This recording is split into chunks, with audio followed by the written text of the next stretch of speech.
Hi, everybody. Thank you for joining us. Mary Ellen. Hey, and this is Maurice Velasquez, and we are with Vista Consulting. And we're here to share with you some thoughts that we have been using, not just for the past 2-3 weeks while we've been in this COVID-19 crisis, but see, Vista is a very remote team. So we thankfully have had a lot of experience of working with each other remotely. All of our team members are remote. We've been doing that for years. That's the way we've established. And we help our clients remotely all the time. And so the things that we're going to discuss today are the things we've been helping remote teams for the past 5-6 years. But now more than ever, it's become very real because we're all having to work from home. So Mary Ellen and I got together and said, whoa, let's put this into list together. And then let's do a webinar or video so we can help you guys out. So that's what all this is about. All right. Yeah, we want to take our experience and what we've been able to accomplish and help impart that to you guys. That's right. All right. So we broke this out into 2 sections: motivating remote teams and managing remote teams. Mary Ellen's going to start us off with motivating teams, and that's mostly from the angle of the remote team members. I'm going to take more of the managing the remote teams from the managing side of things. All right, so let's get started. You ready? Let's dive in. So let me share the screen here and let's show everybody what we're talking about. And here we go. All right, do you have it on the screen there on your side?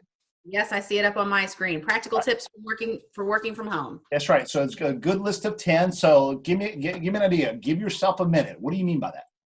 So what I mean by that is when I made the jump from being an office worker all of the time to being a remote worker all the time, that's definitely a transition. It's a different kind of environment. And so you kind of have to give yourself a minute to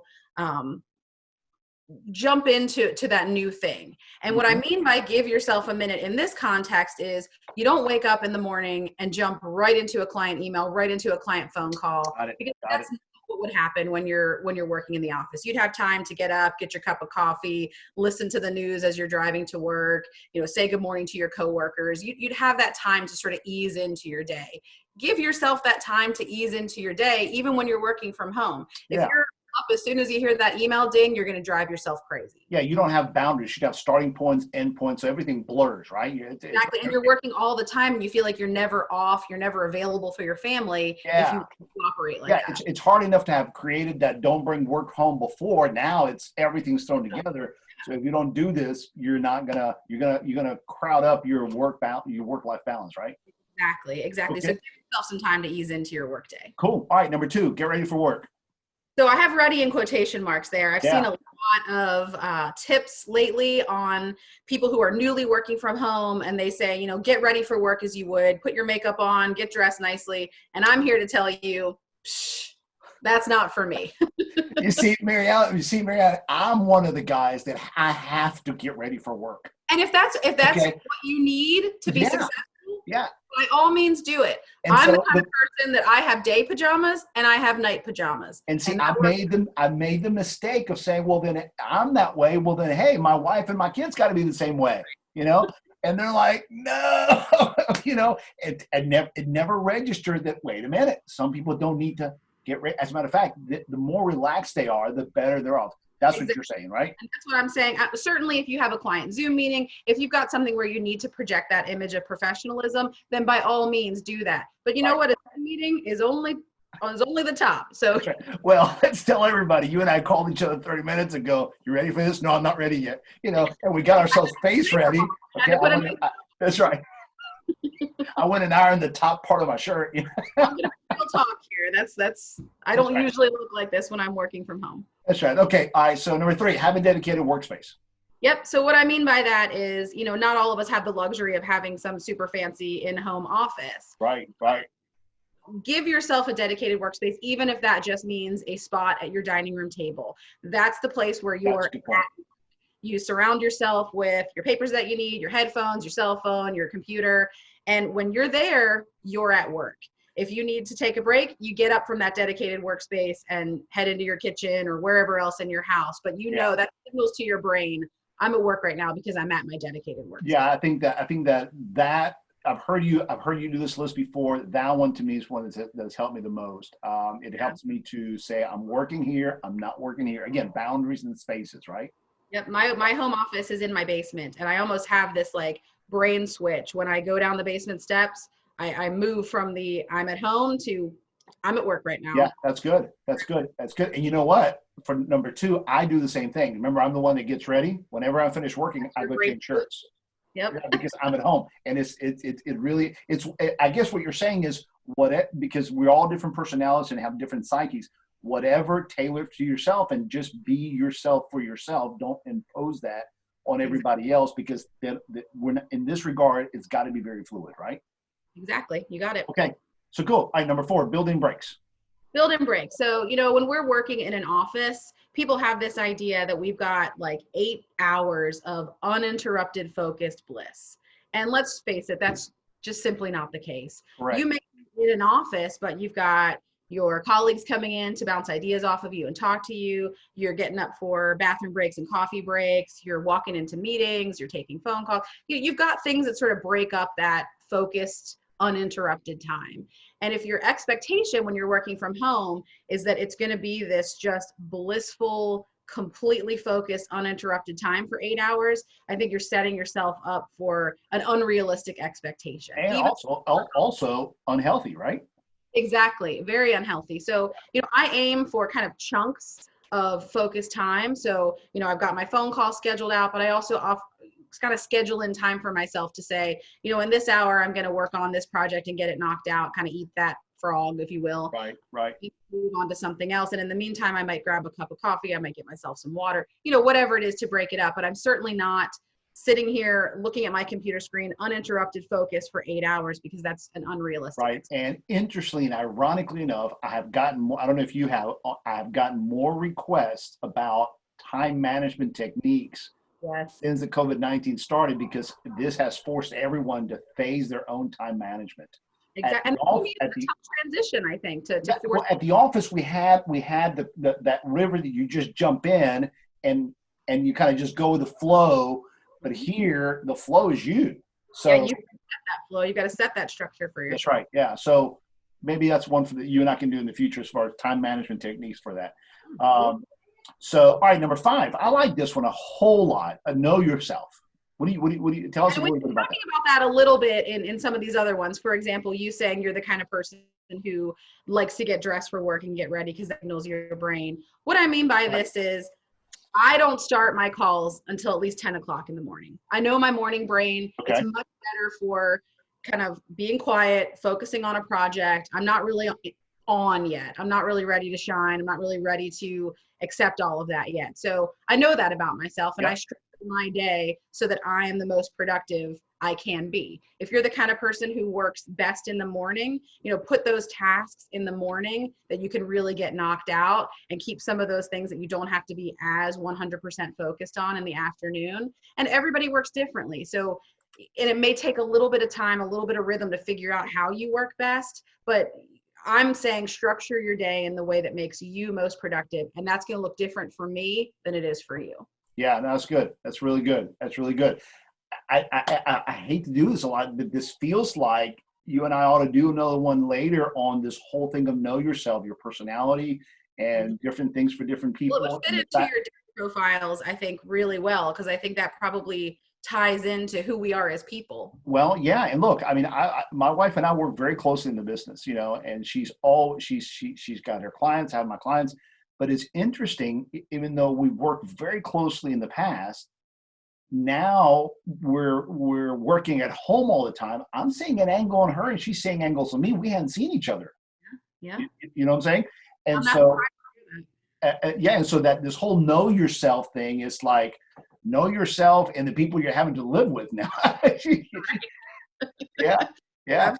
So, okay. All right. No, good. Well, see, I think that segues really well into what I've heard you say about number 6. Cut yourself Talk to us about that.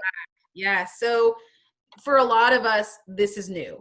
Okay. And most of us don't master new things the first time we do them. So again, if your expectation is I'm coming into this remote work situation from all this time working in an office and I'm going to nail it on day 1, well, that's probably not the case. Give yourself a little bit of grace, give yourself a little bit of slack to figure out your rhythm, to figure out what works best for you, and then implement that. It's going to, I had a little bit of a transition period when I moved from office work to remote work to figure out that, when I go down the basement steps, that's what makes my brain switch. When I don't take risks, it burns me out. So it takes a little while to figure out those things about yourself. So just cut yourself a little bit of slack as you master this. Yeah, no, I can really relate to this one a lot. I'm actually taking out the garbage 3-4 times a day.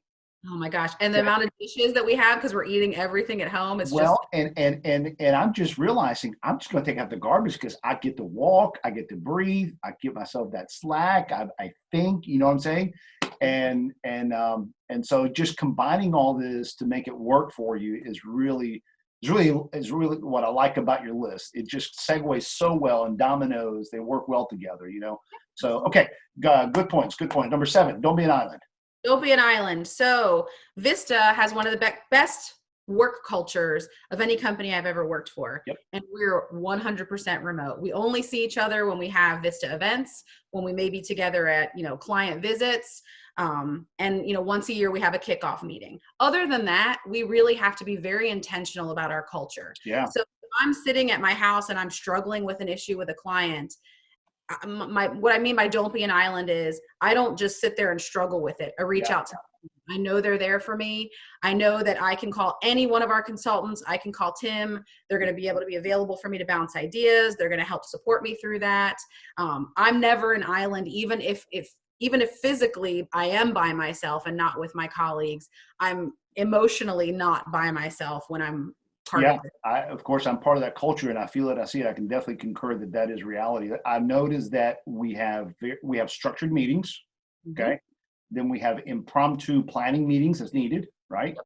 And then we also have a lot of hallway conversations. It's just that the hallway is not physical. We do. We have a lot of text strings. We've got a lot of memes. Exactly right. And then what I love about it is that whenever we start realizing that, okay, I've been talking to this person, but you know what, let's just call each other. And then we do a 3-way or do Skype. We're very good. Now, it's taking time now. We've been practicing this for a while, right? But it's just being fluid and flexible as long as we know that there's I don't know, there's a set point in which we know we're going to meet on a regular basis. Like right now we're doing once a week because of the urgency, right? Exactly. But whenever we don't need it, we go to twice a week or once a week, every 2 weeks. We're constantly tightening up that rubber band, and we're also losing it as we go, right? Exactly. And I think it just works. We just have to be intentional about that culture because we're not together. Yeah, that's right. Okay, number 8. Trust your team. Okay. I like this one. And this one can be a little hard for some people to swallow. It's hard for me. And when I get to my list, you'll see why it's hard for me. Well, I think that, and when I say trust your team, really it should say trust but verify. See, so that's the point. You are really focusing on the trust side. What I'll cover later is on the confirm side. And those two, they go hand in hand. You can't have that's the beauty of it. That's right. Okay, keep going. What I mean by trust your team is, I have no idea, Maurice, what you're doing at every minute of your day. Right. I have no idea what my other coworkers are doing at every minute of their day. But I know if we have a project together, I absolutely trust that you're coming through with your part of it. I know you're working. I trust that my team is, putting in 100% all of the time. And Tim has to have that trust in all of us as well, knowing that we're delivering for our clients. Even if he's not physically walking around laying eyeballs on us and seeing us do that work, he sees the outcomes of that work. So it's really about, yes, trust your team. And this goes, honestly, I know some people will disagree with me, but I think it doesn't have anything to do with the level of employee we're talking about. I'm talking about everybody from I fully agree. The person who's, picking up the papers to the person who is the president of the company. If you have to have trust in all of those people, and if you can't, those people really don't belong on your bus. I know it has to be. Steve Jobs one time said the essence of teamwork is being able to trust one another that they're going to come through with what they said they were going to do without being on top of them all the time. Right. You know what I'm saying? And but that's the whole point. There is a checkpoint where you hold each other accountable, and that's where you confirm it. And we'll certainly get to that in just a few minutes, I think. That's right. Okay, so all right, you good to go to number 9? I'm good. I'll breeze through the last 2. So sure. Working 9 to 5, my point here is I know there's certain jobs where you have to work a set schedule because you're on during business hours. But if you work a job that's not the case, 9 to 5 may not be your most productive time. I get a lot of stuff knocked out over the weekend. I get a lot of stuff knocked out, after my kids go to bed when I've got some sort of quiet focus time. So I'm not always 9 to 5. I've got a lot of clients on the West Coast where I may have meetings sort of late into the evening, so I don't quite start as early those days. And that works for me. So it's back to that know yourself thing. Know what works for you and kind of work during those productive hours. Yep. Okay, cool. Lastly, to realize this is weird. This kind of applies to our situation that we're in right now. A lot of us have kids home who are sort of being forced to homeschool. We've got news coming at us from every angle, social media, TV. There's a lot right now. It's overwhelming. Even those of us who have developed a good rhythm and are working remotely and are very comfortable with it have had some stuff just thrown at us right now. So I just want everybody to kind of be cognizant, have a little bit of grace for yourself, realize that this is weird, and just, sort of treat everybody in that way, that we're gentle with ourselves, we're gentle with our kids, we're gentle with our team members, we're gentle with, our boss, all of those people, because we're all dealing with weird stuff. Right? And I think number 10 really brings it back to number 6. Give yourself and others some slack. Be patient with one another, right? Exactly. Yeah. Exactly. So my list really is focused on those of us who are workers working at home. I know you've got some tips for those of us who are managing the people working from home. Correct. All right. So tell me what you mean by who. Yeah. Okay. By who is, so who's at home and who's working at the office? Now, of course, most of us should be at home, right? There are some folks that have to go to the office or can go to the office. So just, I had a client who recently, just even last week, they got themselves all mixed up because somebody couldn't find the mail, couldn't find the things that needed. Well, somebody had already come in and done that. Oh goodness. And you see, it's like, wait, hold on. We got to figure out who's doing what. Okay. And so you just got to have some clarity on it. So just be very clear. First kind of scenario. I've got an attorney who had to learn how to use the mail thing in the office because he had never used it before. He's the only one going in. Oh yeah, I have one client that they basically did a spreadsheet, and here's who's where, and here's the basic 3 tasks and who's coming in. Very organized. Of course, I'm a spreadsheet person, but just define it as much as possible so that you don't waste people's time when they're traveling. Also, who's going to go to go shopping or who's going to do this. Just clarify who's going to be doing stuff. Okay. Sure. All right. And so those people are going to need some tools and some setup to get themselves working. I've seen from experience, a couple clients I've worked with, that those firms that spent time worrying about, and I really mean worrying, they really worry about, are my team members, do they have all they need for setup? Do they have the chairs?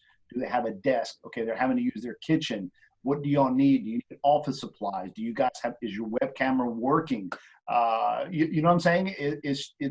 Because since they're going to be working from home, it's got to feel like there's an investment and support of it. So the tools, setup, and supplies can't be just relegated to, we'll worry about that later. There's going to be nothing more frustrated than after a while, my wobbly desk that I had to steal from my son's art room, you know what I'm saying, in my chair, it's just going to begin to be a problem. So if I don't address it and proactively ask, does everybody have tools to set up everything, and not just revisit it one time, but revisit it on a regular basis? Absolutely. I think those firms that really had a disaster recovery plan in place prior to all of this happening and had the tools in place for their team to go work from home, they didn't have that time of scrambling with their IT department, trying to figure out a phone situation. They were able to just sort of flip a switch and that's right.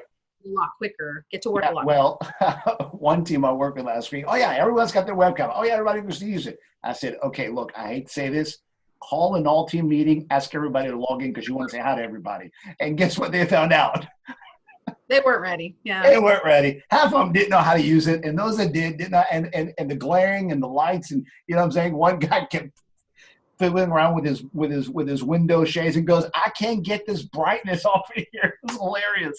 But that's all part of that. It is. Yeah. All right. So what do you mean by goals? Yeah, by goals, we should already been doing this. Everyone should have already known what their weekly goals, what their monthly KPIs are. Now, I do want to point this out. Having goals and having strict, and I say strict because they're, you got to have a measurable, right, requirement. You got to have like we talked about earlier, you got to hold people accountable. That's got nothing to do with how you're holding them accountable. That's a different issue. We'll cover that in the later points. So you're really talking about setting those expectations? Yes, just setting them up. Now, how you're going to manage, we'll cover in a minute, but just having them be clear and say, look, this is what defines success on a weekly basis, and this is what defines success on a monthly basis.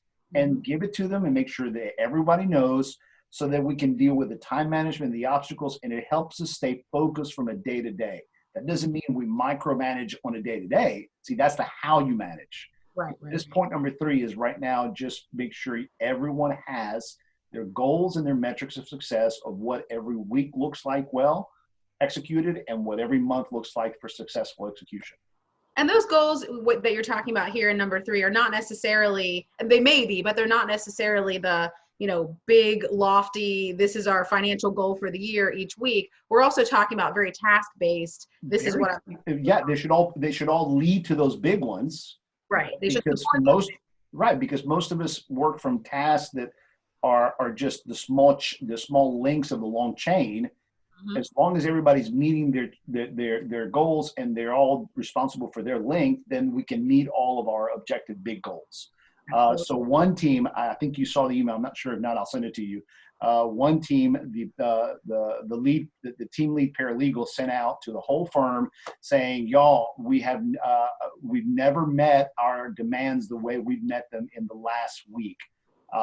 Whereas before we needed this, we set up a goal for this week, and guys, we've more than reached it this last 2 weeks, and then we're all at home."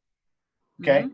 And the reason being is that as soon as this happened, the two paralegals, myself, and a couple other folks sat down and said, okay, what can they reasonably do at home? And what's interesting, they set a marker this high, and the whole team went this high.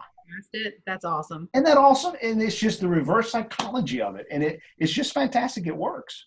Give people what the expectation is, and people will rise to the occasion. Yep. All right. So what do you mean by non-remote tasks? Man, find out, 10%, a lot, especially in the legal industry, a lot of what I do, I need somebody else to mail stuff. Mm-hmm. I need other folks to do what I can't do here. So I need to know who can help me run point on some things, and who is that? Right. If I need other stuff done by others, don't make me have to go figure it out, because then we'll all start calling each other.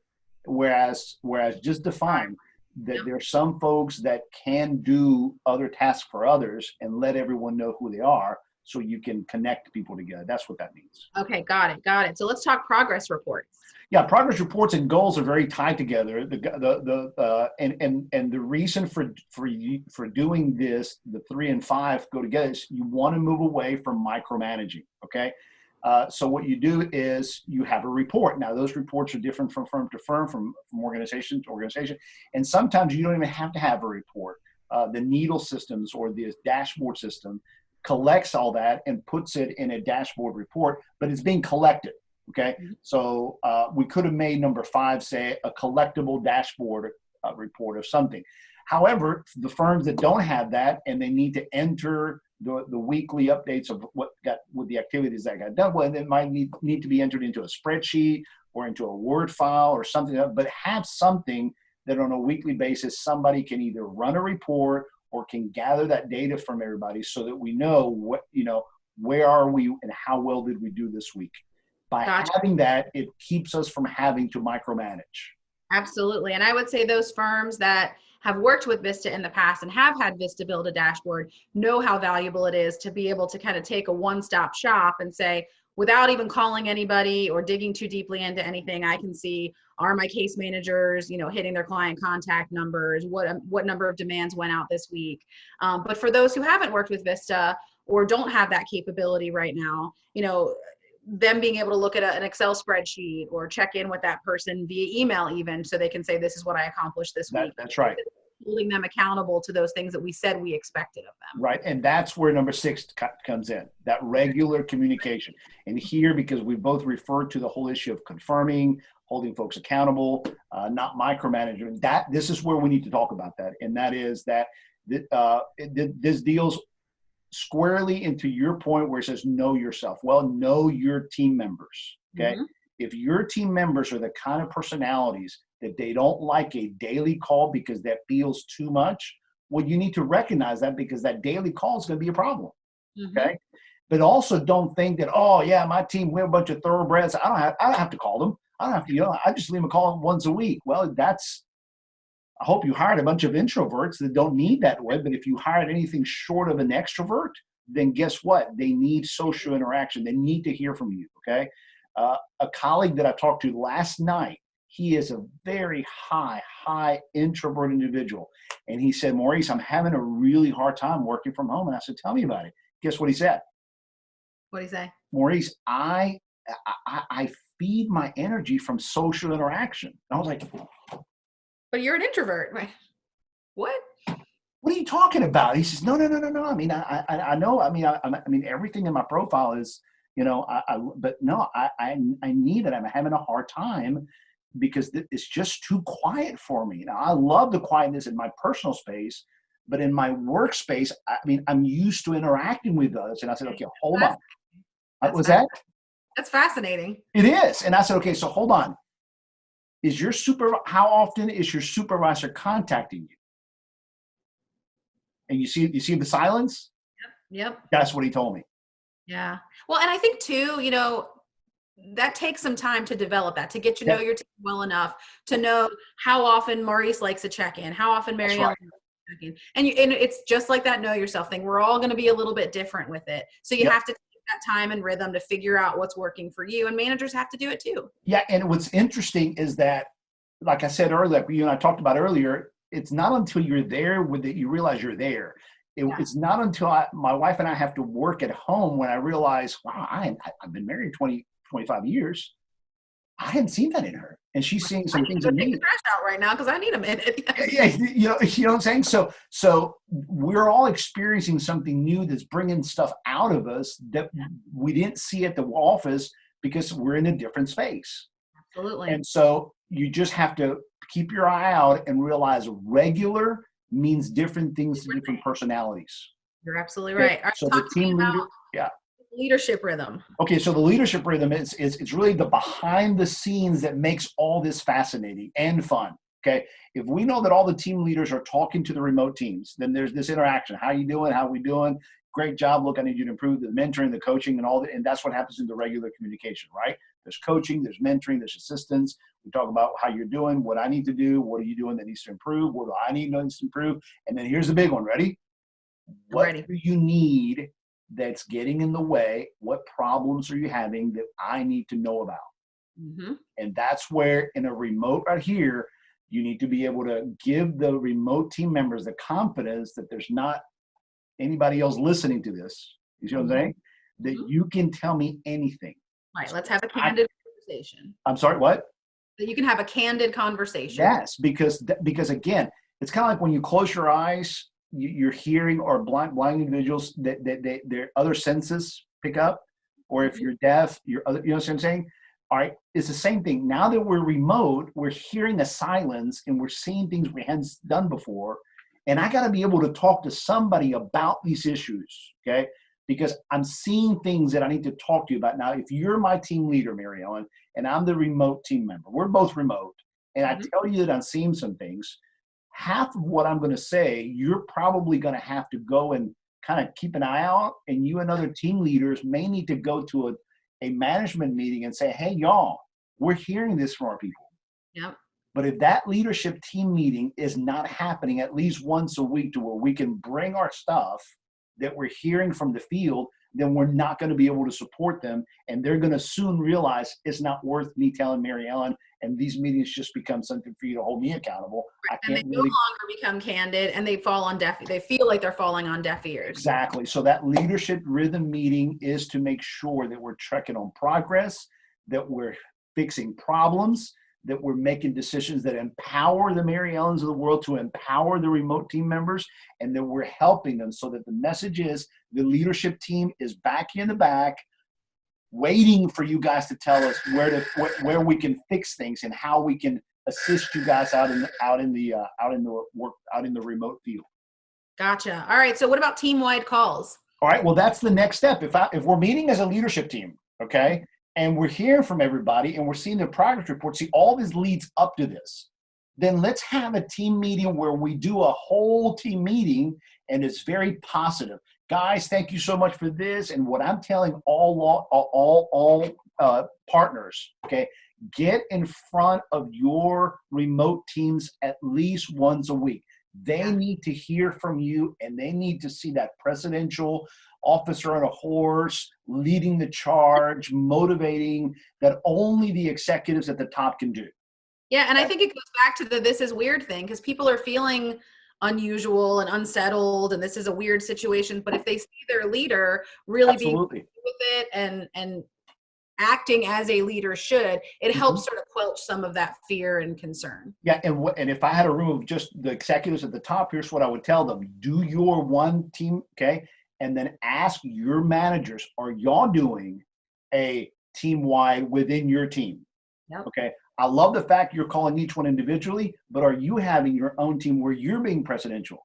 And then if they're not, help them, because they're probably not comfortable, but they need to see their team leader be that voice, right? Point. Yeah, that's a really good point. Yeah. All right. What about, I know number 9, provide training. Look, I was on a webinar with Patrick Lencioni, okay, the author of The Ideal Team Player, okay?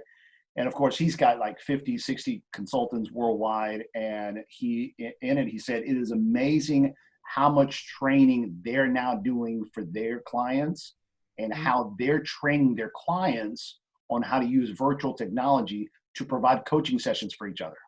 Yeah. And the beautiful thing about it with Zoom and all these technologies, you have a session with 2, record it, make it available, put it on a shared site.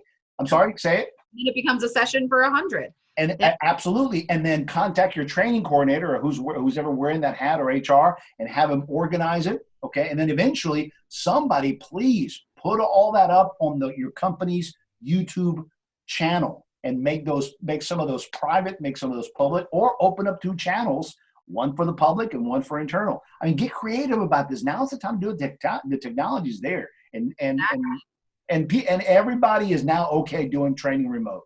Okay, it's a foregone conclusion. It is happening.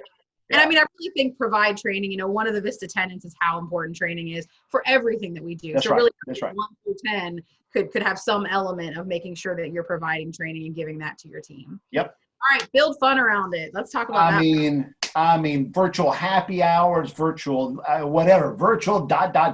Okay, and encourage people to connect with each other. Do not make it to where the team leaders have to set these up, okay? Actually, the team leaders should encourage the remote team members, okay, the frontliners. Y'all please do this, and don't even invite us. Exactly. It's just like going to being intentional about the culture again. Exactly.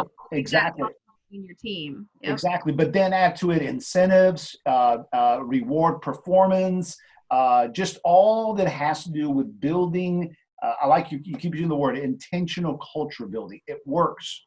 And because everybody's now okay with the fact that we're living remotely from camera to camera, man, it's just, there's a safety here. You see what I'm saying? Yeah. There's a safety here that you can say, hey guys, got to go. My wife's calling. Oh, get out. It's safe. You know what I'm saying? So yeah, just get creative about that. We did something called Wine Down Wednesday. That's good. Going with your team members with your glass of wine, no work talk allowed. This is just that's a good one. Stress kind of situation. Yeah, nice one to keep your culture up. Yeah. Yeah, that's great. I love that. That's great. Yep, that's it. All right. Great list, Maurice. Great list. No, you're a great list. I think combining, I hope we those of you that are watching or share with each other, I hope this helps. And stay in touch with us. Anything else we can do for you, we're here. Let's go ahead and sign off. This is Maurice Velasquez. Mary Ellen Murrah. And Vista Consulting. Thank you guys very much. Have a great weekend.